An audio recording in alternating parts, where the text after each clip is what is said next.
যে ঘোষণাপত্রটি দেওয়া হয়েছে, এই ঘোষণাপত্রে বলা হয়েছে, অত্যন্ত মিথ্যা কথা বলা হয়েছে। এই মিথ্যা থেকে বাঁচতে হবে, জাতিকেও বাঁচাইতে হবে, সকলকে মিলে বাঁচাইতে হবে।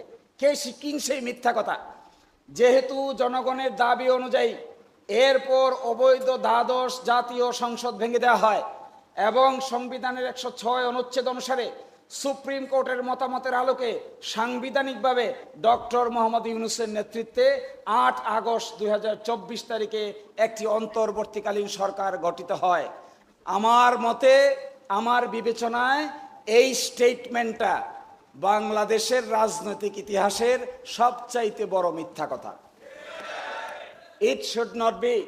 Dr. Muhammad Yunus cannot, there is no concept of interim government in the constitution. Constitution interim government বলতে কিছু নাই, অন্তর্বর্তীকালীন সরকার বলতে কোনো সরকার নাই। কনস্টিটিউশনের মধ্যে ডক্ট্রিন অফ নেসেসিটি যদি অ্যাপ্লাই করতে হয় তাহলে আগে মার্শাল ল জারি করতে হবে।